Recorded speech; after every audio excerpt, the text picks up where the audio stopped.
रियासत में अभय की तबीयत को लेकर काफी चर्चाएं हो रही थी। सभी चाहते थे कि वो जल्दी से जल्दी ठीक हो जाए, लेकिन चूंकि उसकी मेडिकल रिपोर्ट नहीं आई थी, इस कारण उसके ट्रीटमेंट में देरी हो रही थी।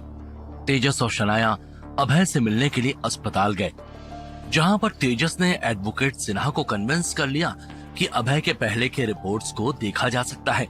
और इन सभी बातों के बीच अभय के खुद के जब रिपोर्ट्स आए तो उन दोनों के बीच की असमानता को देखते हुए डॉक्टर चौंक गए और वो देखकर तेजस ने वहां पर कहा, इन दोनों रिपोर्ट्स में कोई भी डिफरेंस कैसे हो सकता है? अगर ये एक ही हैं, तो उसमें अंतर हो ही नहीं सकता। डॉक्टर ने तेजस को शांत रहने के लिए कहा और वो बोले, हो सकता है कहीं कोई मिस्टेक हो गई हो, हम एक बार फिर से सब कुछ चेक करवा लेते हैं ताकि कहीं कोई भी कंफ्यूजन ना रहे। तेजस ने उनके हाथ से वो सारे पेपर ले लिए और गुर्राते हुए बोला, अब कहीं भी कोई कंफ्यूजन नहीं रह गया है, सब कुछ सूरज की रोशनी की तरह साफ हो गया है। ये आदमी जो हमारे सामने है, ये असली अभय है ही नहीं, ये अभय जैसा दिखने वाला कोई और है। मुझे यकीन है कि इसने अभय को कहीं मारकर फेंक दिया होगा। वहीं पर खड़े हुए सिन्हा साहब ने कहा, तेजस तुम होश में तो हो ना? ये क्या बकवास कर रहे हो? तुम समझ रहे हो तुम अभय पर कितना बड़ा इल्जाम लगा रहे हो? तुम उस पर किसी के खून करने का इल्जाम लगा रहे हो। ये सुनकर तेजस ने कहा, नहीं अंकल, ये जो आदमी हमारे सामने लेटा हुआ है। ये कहते हुए उसने वहां पर लेटे हुए अभय की तरफ इशारा किया और कहा, मैं इस आदमी पर इल्जाम लगा रहा हूँ और ये अभय है ही नहीं। इसने कब हमारे अभय को मार दिया हमको पता भी नहीं चला।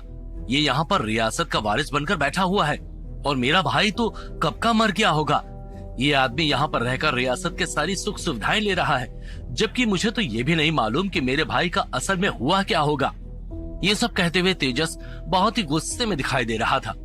अविनाश शिंदे ने उसके कंधे पर हाथ रखते हुए कहा, देखो तेजस, हम जानते हैं कि ये ही हमारा अभय है। इसका मतलब ये तो नहीं हुआ कि रिपोर्ट में कुछ गड़बड़ हुई है।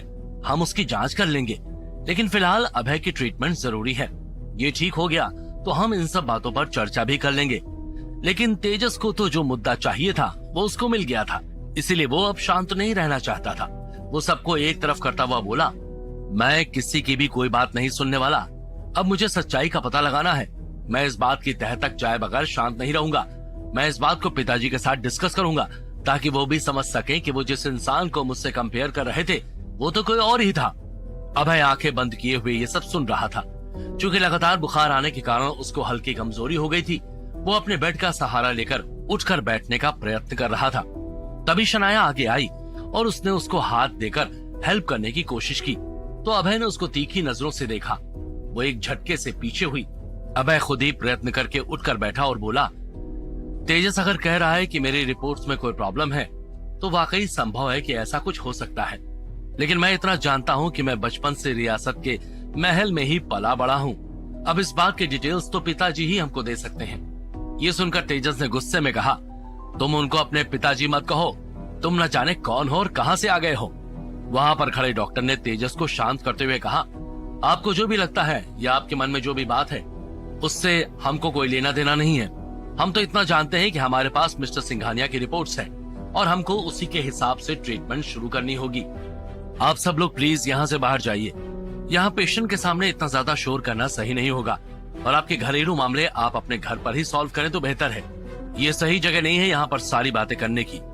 ये कहने के बाद डॉक्टर ने वहाँ खड़ी हुई नर्स को इशारा किया तो नर्स ने सभी को तुरंत ही बाहर जाने के लिए कहा। लेकिन अब तेजस शांत रहना नहीं चाहता था। वो शिंदे साहब को बोला, मैं इस बात के बारे में अभी जाकर पिताजी से बात करता हूँ।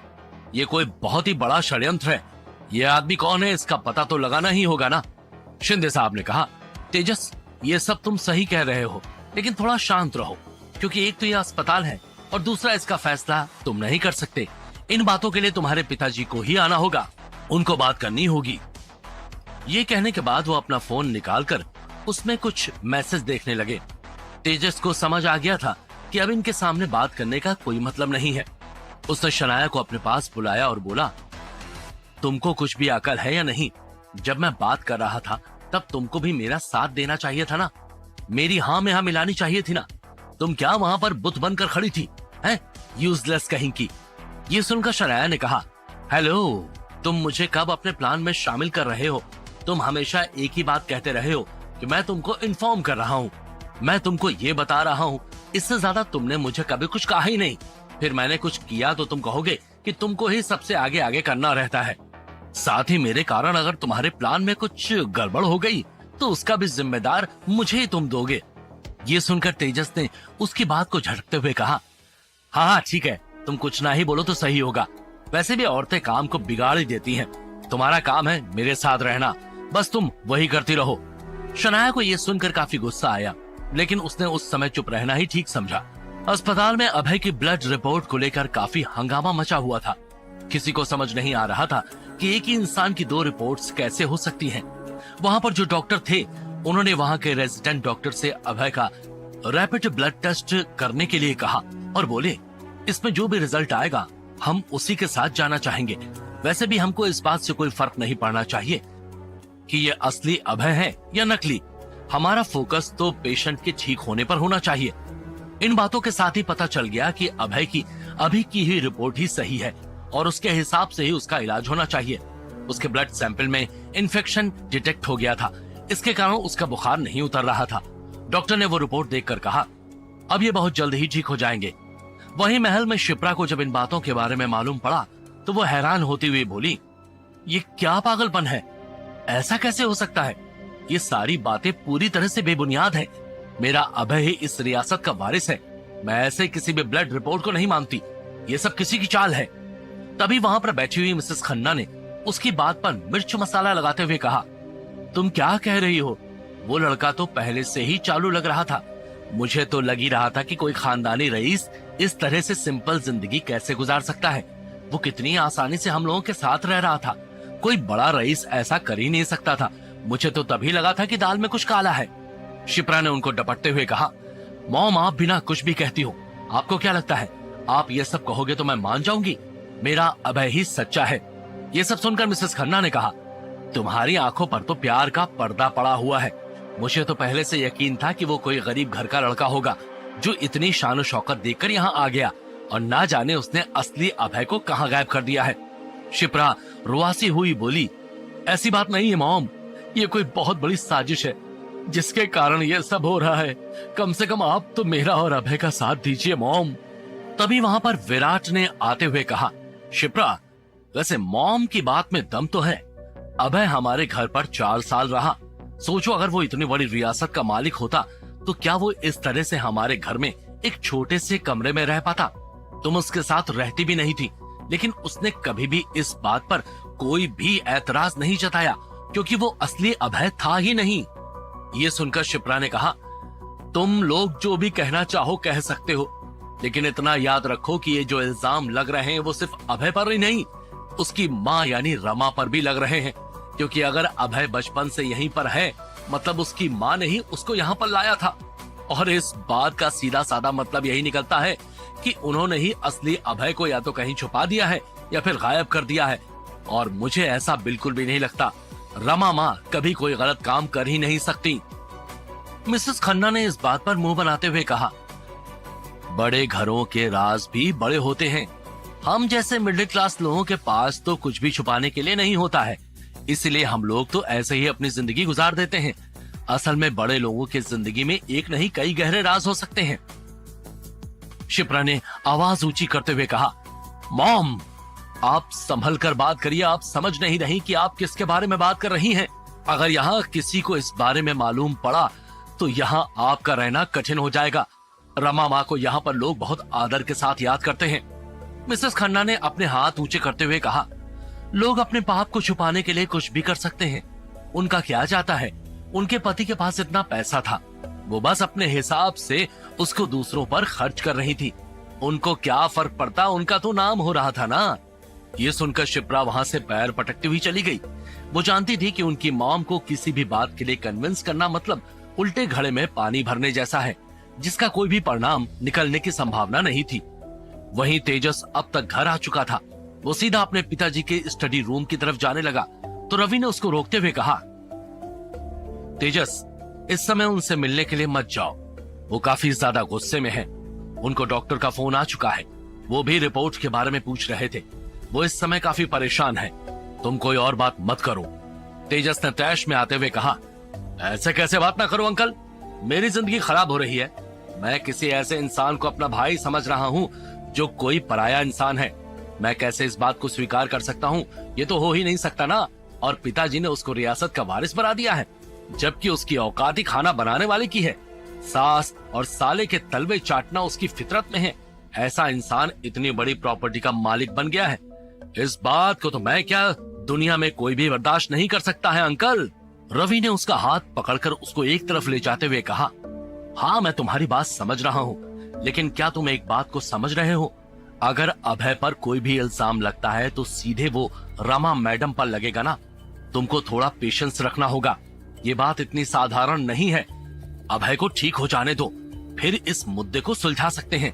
क्योंकि अगर इस समय हमने कोई बड़ा कदम उठाया तो अभय का तो ठीक है, लेकिन रमा मैडम का नाम खराब होगा। क्योंकि तुम जो कह रहे हो उस बात का सीधा साधा मतलब यही निकलता है कि या तो अभय उदय सर का लड़का ही नहीं है, या तो फिर वो बचपन में कहीं खो गया है और रमा मैडम इस लड़के को यहाँ पर लेकर आ गई हैं। लेकिन उन्होंने ऐसा क्यों किया होगा? ऐसी क्या बात हुई होगी? अब इन बातों का जवाब देने के लिए वो तो इस दुनिया में है ही नहीं। तो इसका मतलब एक यही निकलता है कि या तो रमा मैडम की जिंदगी में कोई ऐसा राज था जिसके बारे में हम में से किसी को भी कुछ नहीं मालूम है, या फिर अभय सब कुछ जानते हुए भी इतने सालों से अनजान बना रहा, यहाँ रियासत में रहता रहा। तेजस जैसे जैसे ये सब कुछ सुनता जा रहा था, उसके हाथ पांव ठंडे पड़ते जा रहे थे। सारे बदन में कपकपी छूट रही थी, क्योंकि उसको ऐसा लगा था कि अभय की रिपोर्ट बदल जाने से अभय के वारिस होने का हक खत्म हो जाएगा। लेकिन ऐसा कुछ हो सकता है, इस बारे में उसने सपने में भी नहीं सोचा था। वो वहीं पर बैठ गया और बोला, अंकल इस बारे में तो मैंने कभी सोचा ही नहीं था। हाँ तो मेरे दोस्तों, तेजस की ये बचकानी हरकत क्या गुल खिलाएगी? क्या तेजस का ये प्लान बुरी तरह से फेल हो जाएगा? क्या उदय सिंघानिया अभय से बात करने के बाद उसको वारिस रहने देंगे? क्या तेजस कुछ और प्लान करेगा? क्या लगता है आप लोगों को? क्या होंगे इन सभी सवालों के जवाब? कमेंट बॉक्स में कमेंट करके बताइए। और सारे सवालों के जवाबों को जानने के लिए सुनते रहिए मिस्टर अमीरजादा, सिर्फ पॉकेट एफएम पर।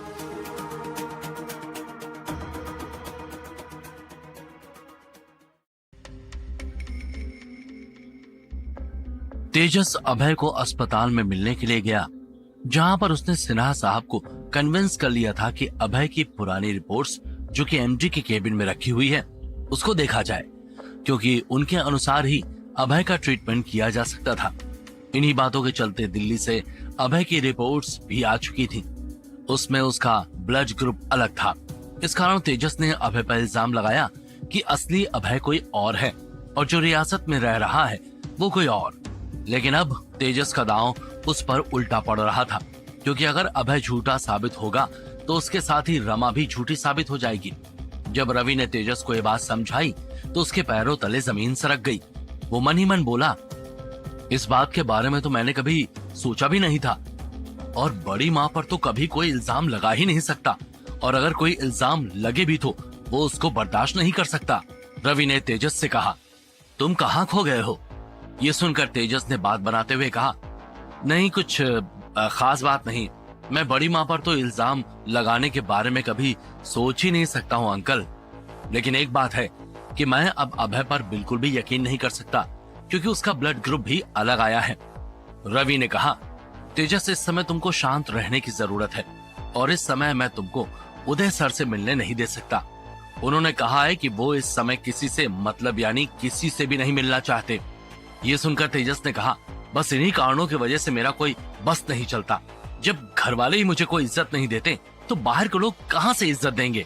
रवि ने हूँ कहा, लेकिन वो जानते थे कि तेजस को इस समय वहीं पर रोकना होगा, नहीं तो काफी बड़ा अनर्थ हो सकता था। वहीं पर अस्पताल में डॉक्टर ने कहा, मिस्टर सिंघानिया की अभी की रिपोर्ट के अनुसार ही हम उनका इलाज करेंगे। उसमें जो भी इन्फेक्शन आया है उसकी मेडिसिन शुरू करने के लिए कहा गया है। महल में शनाया और चंद्रिका आपस में बात कर रहे थे। शनाया ने कहा, माँ आपको नहीं लगता कि तेजस ने अभय पर इल्जाम लगाने में थोड़ी जल्दबाजी कर दी है? अब अगर वो उस बात को साबित नहीं कर पाया तो उसकी काफी बेइज्जती हो जाएगी। चंद्रिका ने उसकी तरफ गुस्से से देखा और कहा, ऐसी कोई बात नहीं है। मुझे लगता है कि अगर तेजस के पिताजी इस बात को स्वीकार कर लेंगे तो सब कुछ एकदम आसान हो जाएगा, क्योंकि उनके मन पर ही है सब कुछ। वो वारिस की प्रक्रिया को फिर से शुरू कर सकते हैं, जिसके कारण अभय को फिर से अपने आप को साबित करना होगा। और मुझे नहीं लगता कि अब वो ये कर पाएगा। शनाया ने मुंह बनाते हुए कहा, तेजस हमेशा ही ऐसे आधे अधूरे प्लान बनाता है। उसने अगर मुझसे कुछ पूछा होता तो मैंने इन सब बातों की रिस्क उसको समझाई होती और बेटर प्लान बना सकता था वो। ये सुनकर चंद्रिका के दिल पर सांप लौट गए और वो बोली, तुम कल की आई हुई लड़की, हमको कुछ ना बताओ तो बेहतर है। तुम्हारे पास पैसा जरूर होगा, लेकिन खानदानी बातें क्या होती हैं, तुमको इस बात के बारे में अंदाजा नहीं है। मैं जानती हूँ कि तुम्हारा भी शानू चीता गैंग के लिए काम करता था। मुझे तो ये भी पता चला है कि जब तुम्हारा और शिप्रा का झगड़ा हुआ था तब शानू तुमको अकेला छोड़कर चला गया था। ये ऐसी बातें हमारे खानदान में नहीं होती हैं, इसलिए तुम किसी बात की बराबरी ना ही करो तो अच्छा होगा। तुम्हारे पास अच्छा चलता हुआ बिजनेस है, तेजस तुम्हारे सारे नखरे उठाने के लिए रेडी है। इससे ज्यादा तुमको और क्या चाहिए, है ना? ये कहते हुए चंद्रिका ने उसकी आंखों में देखा और कहा, मुझे उम्मीद है कि तुमको मेरी बात समझ में आ गई होगी और तुम इन बातों का ध्यान भी रखोगी, क्योंकि जब तक तुम तेजस की रिस्पेक्ट नहीं करोगी, हम कैसे दूसरों से ये एक्सपेक्ट कर सकते हैं। शनाया को बिल्कुल भी अंदाजा नहीं था कि चंद्रिका कभी भी उसके साथ कुछ इस अंदाज में बात कर सकती थी। उसको हमेशा ही वो काफी साधारण महिला जैसी नजर आती थी। शनाया ने अपनी बात को संभालते हुए कहा, माँ, ऐसी बात नहीं है कि मैं तेजस की रिस्पेक्ट नहीं करती, बस बात यह है कि मैं चाहती थी कि उसका प्लान और थोड़ा बेहतर होता तो अच्छा होता। ये सुनकर तेजस की माँ ने कहा, अच्छा होने की गुंजाइश तो सब में होती है। मुझे भी तेजस के लिए तुमसे बेहतर लड़की की उम्मीद थी। इतना कहने के बाद उन्होंने अपनी आंखें घुमाई और कहा, खैर अब जो हो गया उस पर चर्चा करने से कोई फायदा नहीं है, बस अब आगे क्या करना है वो देखते हैं। ये कहने के बाद वो वहां से चली गई, लेकिन शनाया सोच में पड़ गई। वो मन ही मन बोली, तेजस ने मुझे तो उसके इस प्लान के बारे में कुछ खास जानकारी दी ही नहीं थी। उसने कभी मुझे बताया ही नहीं कि वो अभय को सीधे रियासत के वारिस की गद्दी से उतारकर फेंक देना चाहता है, और वो भी इस तरह की वो रियासत का हिस्सा ही ना रहे। लेकिन वो बेवकूफ हमेशा की तरह मात खा गया। अब सब कुछ उदय सिंघानिया पर ही निर्भर करता है, और मुझे लगता है कि वो अभय को इस तरह रियासत से बाहर नहीं निकालेंगे, क्योंकि मुझे अभय तो चाहिए, लेकिन गरीब अभय का मैं क्या करूंगी। ऐसा गरीब और लाचार अभय शिप्रा को ही मुबारक हो। मैं गरीबी में कभी भी नहीं रह सकती हूँ। वहीं दूसरी तरफ शिप्रा को जब इन सब बातों के बारे में पता चला तो वो तुरंत ही अभय से मिलने के लिए अस्पताल में पहुंच गई। वो जब वहां पहुंची तब तक डॉक्टर ने अभय को दवाइयां दे दी थी, और अब उसका बुखार भी काफी कम होने लगा था, क्योंकि उसकी रिपोर्ट से उसके इन्फेक्शन के बारे में पूरी जानकारी मिल चुकी थी। शिप्रा को देखते ही डॉक्टर ने कहा, मिसेस सिंघानिया, हम आपकी ही राह देख रहे थे। आपके हस्बैंड आपको काफी याद कर रहे थे। मैंने मैनेजर साहब को बताया था, उन्होंने आपको इन्फॉर्म कर दिया होगा। ये सुनकर शिप्रा ने मुस्कुराते हुए झूठ बोला, हाँ, उसी के कारण तो मैं आई हूँ। रवि अंकल ने मुझे बता दिया था, और अभय की रिपोर्ट भी तो आ गई है ना। डॉक्टर ने कुछ सोचते हुए कहा, हाँ, कुछ कंफ्यूजन है उस बात को लेकर, लेकिन वो काफी जल्दी ही शॉर्ट आउट हो जाएगा। खैर, वैसे भी उन बातों से हमारा कोई लेना देना नहीं है। हमारा कंसर्न है कि अभय जल्दी रिकवर होकर घर जा सके। शिप्रा अभय के पास आकर बैठी और उसने कहा, अभय, तुमको याद करना ही होगा कि तुमने ऐसा क्या खाया था जिसके कारण तुम्हारी तबीयत इतनी खराब हो गई थी। साथ ही ये रिपोर्ट का क्या प्रॉब्लम हो गया है। वहाँ महल में न जाने क्या क्या बातें हो रही हैं। मैं उन बातों को सुन भी नहीं सकती। तुम्हारे और माँ के बारे में जिसके जो भी मुंह में आ रहा है वो कहता जा रहा है। मैं बर्दाश्त नहीं कर सकती उन बातों को। ये सुनकर अभय ने उसका हाथ अपने हाथ में लिया और कहा, मैं तुम्हारी बात को समझ रहा हूँ, लेकिन तुम बिल्कुल भी परेशान मत होना। मैं सब ठीक कर दूंगा, बस मुझे रिकवर होकर घर आने दो। एक बार मैं घर आ गया तो सबको सारे सवालों का जवाब मिल जाएगा। ये सुनकर शिप्रा ने कहा, हाँ अभय, वो तो ठीक है, लेकिन मैं तुमसे एक बात पूछना चाह रही थी। ये कहने के बाद वो कुछ देर के लिए रुकी तो अभय ने कहा, शिपी, मुझे तुम पर पूरा यकीन है। तुम जो भी चाहे वो पूछ सकती हो। मैं जानता हूँ कि पिछले दिनों में जो भी हुआ है उसके कारण तुम्हारे मन में कई सवाल आ रहे होंगे, लेकिन तुम जो भी कहना चाह रही हो वो कहो। मैं किसी भी बात को लेकर मिसअंडरस्टैंड नहीं करूंगा। ये सुनकर शिप्रा ने गहरी सांस ली और फिर वो बोली, एक ही इंसान की दो ब्लड रिपोर्ट कैसे हो सकती है अभय? कुछ तो गलत है ना इसमें।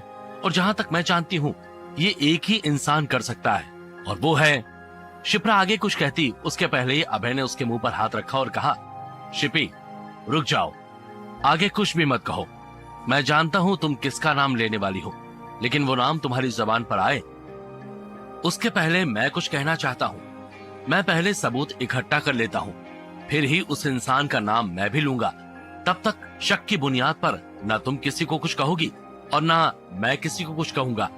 शिप्रा ने उसका हाथ अपने मुंह से हटाते हुए कहा, तुम भी ना अभय, जहाँ जरूरत नहीं है वहाँ प्लीज अच्छा मत बनो।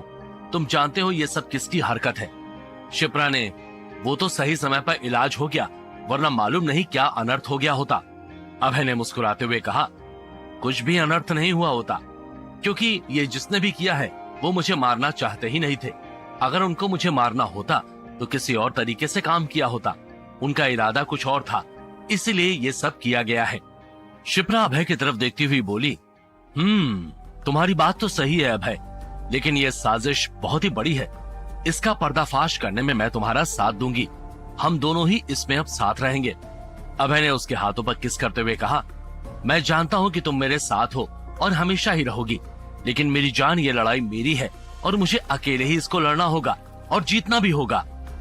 शिप्रा ने उसको देखा और बोली, मैं जानती हूँ अभय, तुम इसको अकेले ही जीत सकते हो, लेकिन तुमको जब भी मेरी जरूरत होगी तुम मुझे हमेशा अपने साथ ही पाओगे। शिप्रा और अभय बातों में व्यस्त थे। वहीं दूसरी तरफ उदय सिंघानिया अपने कमरे में परेशान होकर घूम रहे थे। वो समझ नहीं पा रहे थे कि ऐसा कैसे हो सकता है। वो अपने आप से बात करते हुए कह रहे थे,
इस समय हमको किसी से भी बात नहीं करनी है और न ही हमको कुछ भी चाहिए, इसलिए जो भी हो वो जा सकता है। ये सुनकर सिन्हा साहब ने कहा, मैं एडवोकेट सिन्हा, आपसे कुछ जरूरी बात करनी थी। इतना कहने के बाद वो जवाब का इंतजार किए बगैर ही अंदर चले गए और उनकी तरफ देखते हुए बोले, ये क्या हाल बनाकर रखा है। मैं जानता हूँ इस समय आप काफी परेशान हैं, लेकिन इसका मतलब कि आप खाना पीना ही छोड़ दें। इस तरह तो आपकी तबीयत खराब हो जाएगी ना। मुश्किल का हल इस तरह से तो नहीं निकाला जाता ना। उदय सिंघानिया ने अपना चश्मा ठीक किया और बोले, हम जानते हैं सिन्हा, हल ऐसे नहीं निकाला जाता, लेकिन यह बात ही कुछ ऐसी है कि हमारा दिमाग पूरी तरह से सुन्न पड़ चुका है। रमा पर हम शक नहीं कर सकते। रमा हमको कभी भी धोखा नहीं दे सकती। ये सुनकर सिन्हा साहब ने कहा, मैं आपकी परेशानी को समझ सकता हूँ और जानता हूँ कि आपका दिल कितना ज्यादा परेशान हो रहा होगा। मेरे पास इस मुश्किल को सॉल्व करने का एक बहुत ही बेहतरीन उपाय है। थोड़ा टाइम लगेगा, लेकिन फिर कोई मुश्किल नहीं आएगी। इतना कहने के बाद उन्होंने उदय सिंघानिया के साथ बात की, जिसको सुनकर उनके चेहरे पर मुस्कुराहट आ गई। एडवोकेट सिन्हा ने मेरे दोस्तों ऐसा क्या हल सुझाया होगा, जिसको सुनकर उदय सिंघानिया मुस्कुरा दिए थे। तेजस अपने प्लान को बचाने के लिए क्या करेगा? क्या लगता है आप लोगों को? क्या होंगे इन सभी सवालों के जवाब? कमेंट में जरूर बताएं। और आगे की कहानी को जानने के लिए सुनते रहें मिस्टर अमीरजादा, सिर्फ पॉकेट एफएम पर।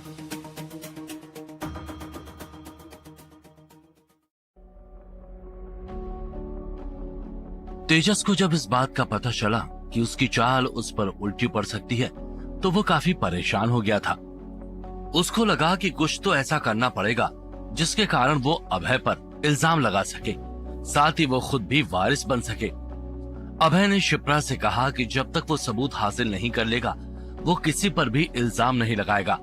हालांकि वो जानता था कि ये सब किसने किया है, लेकिन वो नहीं चाहता था कि किसी भी बात को लेकर बवाल हो, इसीलिए पहले सारी बातों के बारे में श्योर हो जाना चाहता था।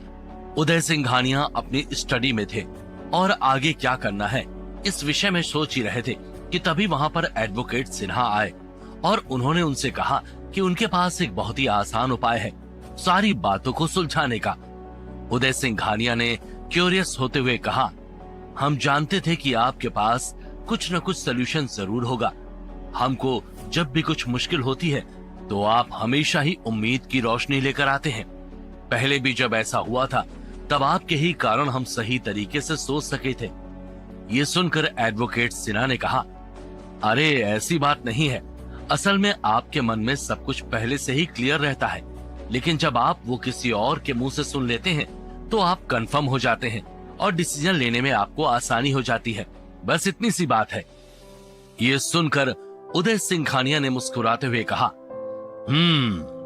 वैसे आप बात तो सही कह रहे हैं, हम जानते हैं हमको क्या करना है, लेकिन अगर आप भी अपने विचार शेयर करेंगे तो हमारे विचारों में भी काफी क्लैरिटी आ सकती है।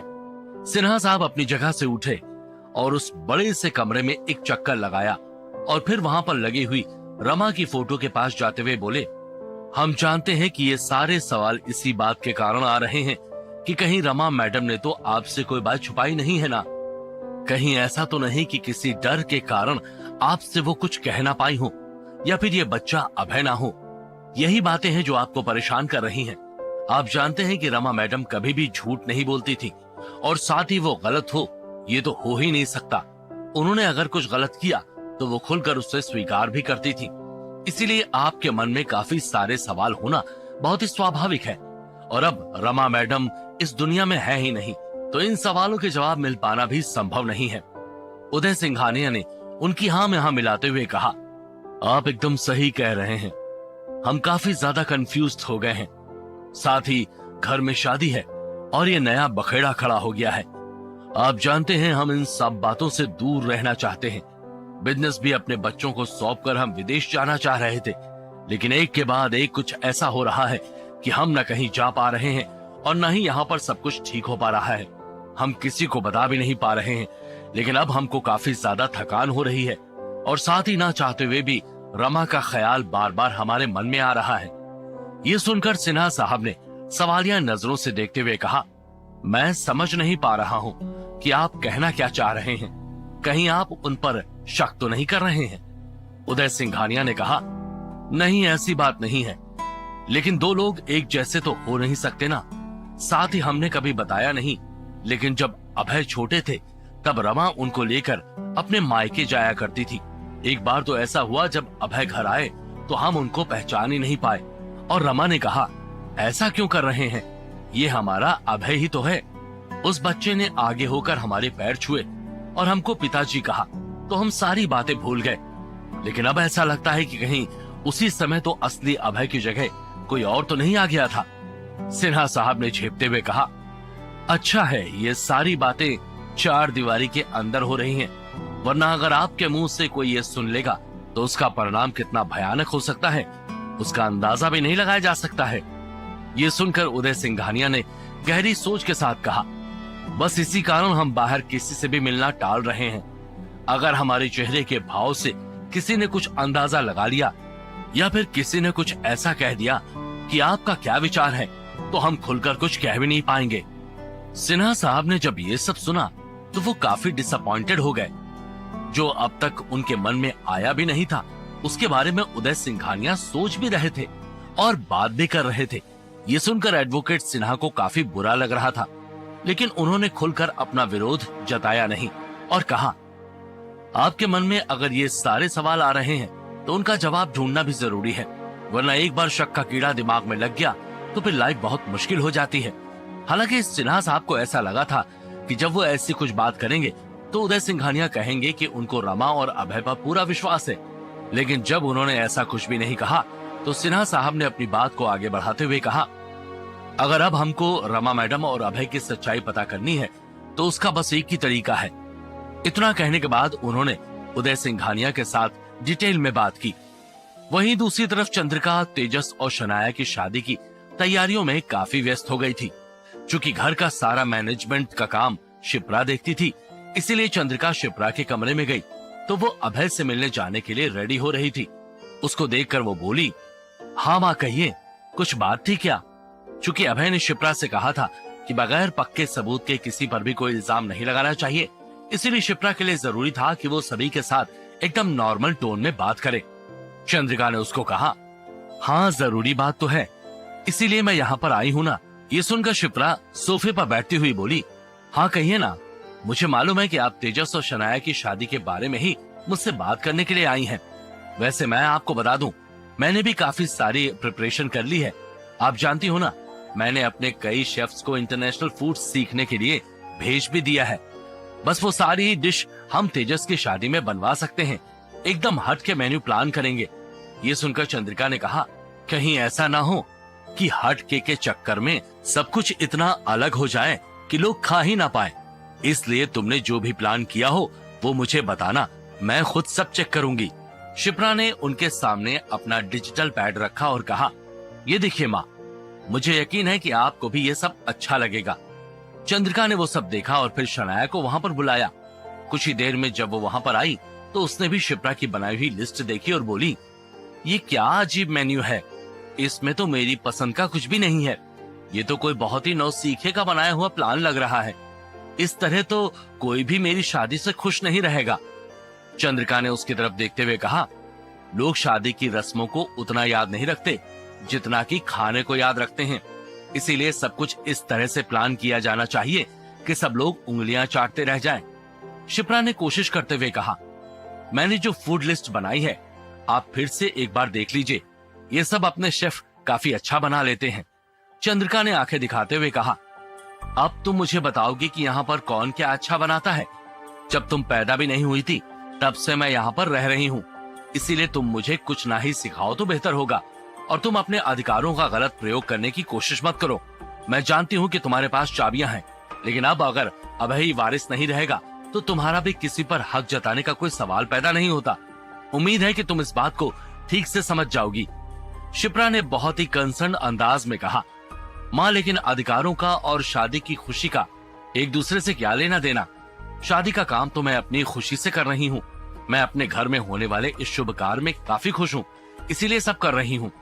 ये सुनकर शनाया ने अपने पैर पर पैर रखे और एटीट्यूड में कहा, वो बात ऐसी है ना शिप्रा, तुम आई हो मिडिल क्लास फैमिली से, तुम्हारे घरों की शादी में खीर, हलवा, लड्डू बन गए तो भी काफी बड़ी बात हो जाती है, लेकिन ये एक राजघराने की शादी है, इसीलिए बेहतर होगा कि तुम कुछ ना ही कहो।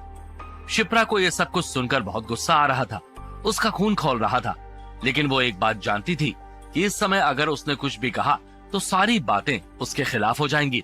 वो वैसा करना नहीं चाहती थी। साथ ही वो ये जानती थी कि अगर उसने कुछ कहा तो शायद अभय पर भी इल्जाम लग सकता था। उसने शांत स्वर में कहा, ठीक है माँ, आप जैसा चाहती हैं हम वैसा ही कर लेंगे। ये कहते हुए वो अपने डिजिटल पैड में बनी हुई लिस्ट को डिलीट करने ही वाली थी कि वहाँ पर पुष्पा बुआ आई और बोली, ये क्या मंडली बैठकर विचार कर रही है? तुम खुद ही सारे निर्णय ले लो, बड़े बूढ़ों को पूछने का कोई तो रिवाज बचा है कि नहीं? फिर उन्होंने शनाया को देखा और बोली, ये लड़की तो अभी इस घर में आई भी नहीं है, लेकिन उसको इन बातों से ये पता चल जाएगा कि इस घर में जिसकी जो मर्जी है वो इंसान वो कर सकता है। ये सुनकर शनाया ने तुनकते हुए कहा, बुआ जी, आप मुझे वो लड़की क्यों कहती रहती हैं? मेरा नाम शनाया है। आप जैसे शिप्रा को नाम से बुलाती हैं, वैसे ही मुझे भी नाम से बुलाइए। मैं भी तो इस घर की बहू ही बनने वाली हूँ ना। ये सुनकर बुआ ने अपनी साड़ी का पल्लू ठीक किया और तंज भरे अंदाज में कहा, अरे हाँ, मैं तो भूल ही गई थी, तू इस घर की बहू बनने वाली है। इस घर की बहू के लक्षण तो ऐसे हैं ना कि मैं खुद भी कभी कभी सोच में पड़ जाती हूँ कि ये हो क्या रहा है। चंद्रिका ने तो कभी इस घर के रीति रिवाजों का पालन नहीं किया, तो तू क्या करेगी। तेजस के साथ तेरी शादी हो रही है, लेकिन तेजस क्या कर रहा है इसकी तरफ किसी का कोई ध्यान नहीं है। ये सुनकर चंद्रिका बिफरते हुए बोली, बुआ जी आप बार बार तेजस पर इल्जाम मत लगाइए। वो बेल पर बाहर आ गया है, उस पर अभी तक कोई भी इल्जाम साबित नहीं हुआ है। मैं तो हमेशा से कहती रही हूँ कि मेरे बेटे को सब लोग गलत ही समझते हैं, लेकिन अब जब सारी बातें खुलकर बाहर आ रही हैं, तो एक बात क्लियर हो रही है कि यहाँ पर अगर सबसे गलत कोई और है तो वो है रमा दीदी। उन्होंने इतने सालों से क्या झूठ बोला, क्या किया, इसके बारे में कोई बात नहीं कर रहा। इतने सालों से जो हमारे साथ रह रहा है वो असली अभय है या कोई और है। ये सुनकर पुष्पा बुआ गुस्से से लाल पीली होती हुई बोली, चंद्रिका अपनी जुबान पर काबू रखो। जुबान है तो इसका मतलब ये नहीं होता कि तुम कुछ भी बकवास करती जाओगी। रिपोर्ट अलग आई है, इसका मतलब ये नहीं होता कि रमा के चरित्र में कोई दोष रहा होगा, बल्कि मुझे तो लगता है कि इसके पीछे कोई बहुत बड़ा षड्यंत्र है, वरना ये सब अचानक बाहर आने के पीछे भी कोई कारण होना चाहिए। चंद्रिका ने भी गुस्सा होते हुए कहा, आप कहना क्या चाहती हैं? इसके पीछे भी तेजस का हाथ है। मुझे तो लगता है कि रियासत में अगर किसी कोने में किसी को छींक भी आ जाएगी तो आप कहेंगी कि उसके लिए भी तेजस ही जिम्मेदार है। आपके पास कुछ भी साबित करने के लिए कोई सबूत नहीं होता, लेकिन इल्जाम बहुत सारे होते हैं। बुआ ने हाथ नचाते हुए कहा, अरे वाह, ऐसी ही कोई किसी पर कोई इल्जाम नहीं लगा देता, बगैर आग के धुआं नहीं उठता, इतना याद रखना चंद्रिका। तभी शिप्रा ने बीच बचाव करते हुए कहा, बुआ बस सुनिए ना, मैं अभय से मिलने के लिए अस्पताल जा रही हूँ, आप भी मेरे साथ चलिए। वापसी में हम लोग कुछ शॉपिंग भी कर लेंगे, क्योंकि अब घर में शादी है तो काफी सारी तैयारियां तो करनी ही होंगी ना। अब मेनू तो शनाया और माँ को ही फाइनल करना है। ये सुनकर पुष्पा बुआ ने तुरकते हुए कहा, मैं अभय को देखने के लिए तेरे साथ जाऊंगी, लेकिन शॉपिंग करने में मेरा कोई भी इंटरेस्ट नहीं है। तू एक काम कर, कमली को अपने साथ ले जा और उसके लिए भी सब कुछ खरीद लेना। और वैसे भी मुझे तो लगता भी नहीं है कि ये शादी हो भी पाएगी, सब कुछ उदय के फैसले पर निर्भर करता है। ये सुनकर चंद्रिका और शनाया ने चौंक कर उनकी तरफ देखा। हाँ तो मेरे दोस्तों, क्या उदय सिंघानिया तेजस की शादी को कैंसिल करने का विचार कर रहे थे? क्या पुष्पा बुआ के कारण तेजस की मुश्किलें बढ़ जाएंगी? सिन्हा साहब की सलाह पर उदय सिंघानिया क्या कदम उठाएंगे? क्या लगता है आप लोगों को? क्या होंगे इन सभी सवालों के जवाब? कमेंट बॉक्स में कमेंट करके जरूर बताइए। और आगे की कहानी को जानने के लिए सुनते रहिए मिस्टर अमीरजादा, सिर्फ पॉकेट एफएम पर।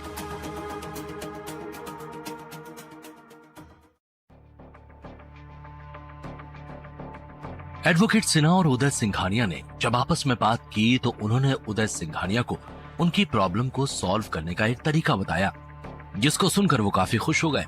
साथ ही तेजस और शनाया की शादी अब काफी नजदीक आने के कारण चंद्रिका अब शादी की तैयारियों में व्यस्त होने लगी थी और उन्होंने शिप्रा की फूड की चॉइस को नकारते हुए वापस से सब डिसाइड करने का निर्णय लिया था। तभी वहां पर पुष्पा बुआ ने आते हुए कहा, हो सकता है ये शादी न हो, क्योंकि सब कुछ उदय की मर्जी पर ही है। ये सुनते ही चंद्रिका और शनाया के पैरों तले की जमीन सरक गई थी। उन्होंने बुरी तरह से शॉक्ड होते हुए कहा, बुआ जी आप ऐसा कैसे कह सकती हैं? शादी की तारीख तो फाइनल हो चुकी है और तैयारियां भी करीब करीब पूरी हो गई हैं। ऐसे में तेजस के पिताजी इस शादी को क्यों रोकेंगे? ये सुनकर बुआ ने कहा, मुझे क्या मालूम, मैं तो बस इतना जानती हूँ कि जब से अभय की तबीयत खराब हुई है तब से उदय काफी परेशान है और ऐसे में शादी और जश्न दिल को रास नहीं आते। बस इसलिए हो सकता है कि वो तेजस की शादी को पोस्टपोन कर दें। शनाया ने गहरी सांस लेते हुए कहा, ओ मैं तो घबरा ही गई थी कि न जाने क्या हो गया होगा कि पिताजी ने ऐसा निर्णय ले लिया है। चंद्रिका ने भी कहा, हाँ वैसे तो तेजस के पिताजी मुझे बताए बगैर कुछ करते नहीं हैं, लेकिन फिलहाल तो काफी अलग दौर से गुजर रहे हैं वो। ऐसे में कब क्या फैसला ले लें कुछ कहा नहीं जा सकता है। फिर उसने बुआ की तरफ देखा और बोली, फिर उनके कान भरने वाले लोग भी तो काफी है ना, उनका भी कुछ किया नहीं जा सकता है। बुआ ने उसका ताना समझ लिया था। वो तमतमाते हुए बोली, तुम ऐसा मत समझो कि मुझे तुम्हारा इशारा समझ नहीं आ रहा है। उदय कच्चे कान का नहीं है। और साथ ही मैं तुमको एक बात बता दूं, मैं क्यों तुम्हारे बारे में उससे जाकर कुछ भी कहने लगी? मेरे पास और भी बहुत ही महत्वपूर्ण काम है। तुम्हारी बुराई करूं इतना फ्री नहीं हूं मैं, समझी ना? खुद को इतना महत्वपूर्ण मत समझो। मैं क्या कोई भी तुम्हारे बारे में कुछ नहीं सोचता। ये सुनकर शनाया ने चंद्रिका की तरफ देखते हुए कहा, माँ यहाँ पर मैं जब से आई हूँ बुआ बार बार मेरी इंसल्ट करती जा रही हैं। इनको क्या मिलता है ऐसा करके? ये सुनकर वहीं पर खड़ी हुई बुआ ने कहा, तुझे ये सुनकर जो मिर्ची लगती है ना, उससे मुझे सुकून मिलता है। तू यहाँ पर जब तक है तब तक मुझसे किसी भी तरह के प्यार की उम्मीद तो रखना ही मत। शनाया ने कहा, मुझे आपसे वैसे भी कोई उम्मीद नहीं है, लेकिन एक बात बता दूं कि बहुत ही जल्दी आप अपना ओपिनियन बदल लेंगी। ये सुनकर बुआ वहां से बाहर जाती हुई बोली, मेरे विचारों को बदलना इतना आसान नहीं है, फिर भी तुझे लगता है तो कोशिश करके देख ले। शिप्रा जब यहाँ आई थी तब उसको भी मेरा प्यार नहीं मिल पाया था, लेकिन जब एक बार मुझे समझ में आ गया कि वो लड़की कैसी है, तो अब वो मेरी सबसे प्यारी बच्ची बन गई है। लेकिन उसके लिए उसने भी काफी कठिन काम किए हैं। अगर तू भी कुछ ऐसा कर पाएगी तो फिर मैं तुझे भी अपना बना लूंगी, लेकिन उसके लिए तुझे मेरे लिए चाय बनानी होगी और साथ में नाश्ता भी लेकर आना होगा। इतना कहने के बाद बुआ वहां से चली गई, लेकिन अब शनाया ने सारी ही बात अपनी ईगो पर ले ली थी। उसने चंद्रिका से कहा, बुआ को हमेशा इतना एटीट्यूड क्यों रहता है? ये जानती नहीं है कि मेरा नाम भी शनाया है। चाय जैसी बात पर से वो मुझे जज करेंगी। ये कहती हुई वो वहां से बाहर निकल गई। हालांकि चंद्रिका उसको कहने वाली थी कि बुआ को खुश करना इतना आसान नहीं है, लेकिन उसने कुछ कहा नहीं, बस मन ही मन बोली, क्या मालूम शनाया बुआ को खुश कर ही दे। मेरी शादी के बाद उन्होंने मुझे भी ऐसा ही कहा था। उस समय मैंने तो उनकी बात पर ध्यान नहीं दिया था, जिसके कारण वो आज तक मुझे जली कटी सुनाती रहती है। लेकिन हो सकता है शनाया कोई जादू कर ही डाले। तभी शिप्रा ने बुआ को आवाज देते हुए कहा, बुआ जी आप कहाँ पर हैं? मैं अभय से मिलने जा रही हूँ, उसको जल्दी ही डिस्चार्ज किया जाने वाला है। आप चल रही हैं क्या मेरे साथ? बुआ ने वहाँ से उसको ना कहते हुए कहा, नहीं, अब जब वो जल्दी घर आने वाला है तो मैं वहाँ पर आकर क्या करूँगी? वैसे भी अस्पताल जाना कोई अच्छी बात तो नहीं है, तू जा करा। शिप्रा ने ठीक है कहा और वहाँ से निकल गई।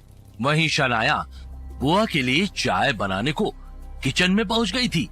वहां पर कमली ऑलरेडी मौजूद होने के कारण जब उसने देखा कि शनाया बुआ के लिए स्पेशल चाय बना रही है, तो उसने उसे कहा, आप बुआ के लिए अगर चाय बना रही हो तो मैं आपको एक बात बताना चाहती हूँ कि बुआ को कम मीठी और कम उबली हुई चाय बहुत पसंद है। उनको कड़क चाय बिल्कुल भी पसंद नहीं है।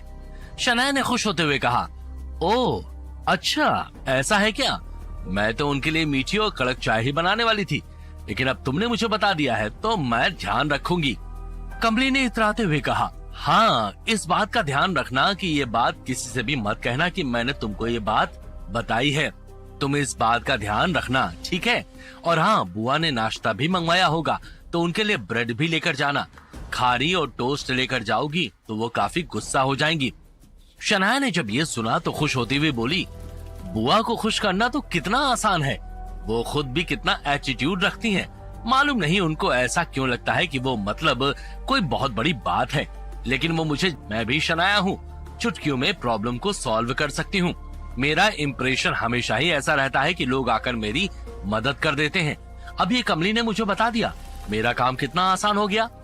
कमली ने उसको इस तरह खोया हुआ देखा तो वो बोली, आप किन ख्यालों में खो गई? आपको सच में चाय बनानी है, रियल में ख्यालों में नहीं।